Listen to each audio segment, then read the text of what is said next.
네, 코로나19 관련해서 국내 소식 몇 가지 더 전해드리겠습니다. 첫 번째 키워드 열어보겠습니다. 네, 변이 바이러스 관련 대책 논의했다는 키워드입니다. 이 영국에서 확산하고 있는 코로나19 변이 바이러스에 대해 우리 방역 당국이 전파력이 높은 것으로 분석되고 있다며 우려를 나타냈습니다. 권준욱 중앙방역대책본부 2부 본부장은 어제 정례 브리핑에서 다양한 모델링 기법을 사용해서 현재까지 분석한 내용을 보면 모델에 따라 전파력이 약 57% 증가하거나 평균적으로 70% 정도로 증가하는 것으로 나타났다고 밝혔습니다. 권이부 본부장은 방역당국은 코로나19의 또 다른 도전에 대응하면서 국산 치료제와 백신 개발, 백신 접종 계획을 준비하고 진행하겠다고 덧붙였습니다. 정부는 변이 바이러스가 국내에서는 아직 발견되지 않은 것으로 파악된다면서 입국 제한 조치 필요성 등을 논의해서 오늘 중 추가 대책을 안내한다는 방침입니다. 두 번째 키워드 보겠습니다. 얀센 코로나19 백신 사전 검토 착수했다는 소식입니다. 얀센은 우리 정부가 400만 회분 도입 계획을 밝힌 백신인데요.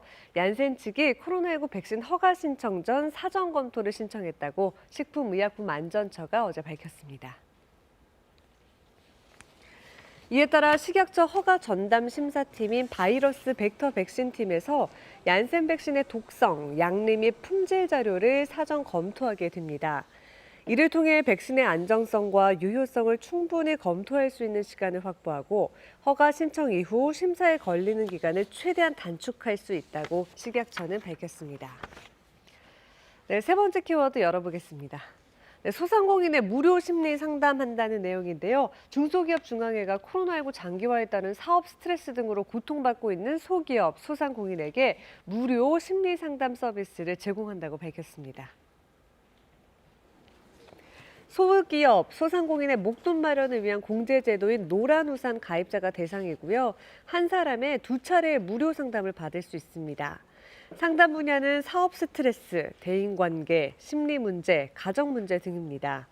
신청은 노란우산 복지플러스 홈페이지에 접속하거나 노란우산 콜센터를 통해서 할 수 있고요.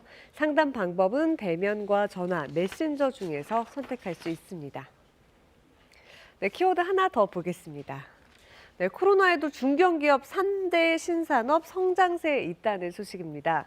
이 코로나19 확산에도 국내 중견기업 3대 신산업 분야의 매출과 수출이 성장세를 보인 것으로 나타났습니다.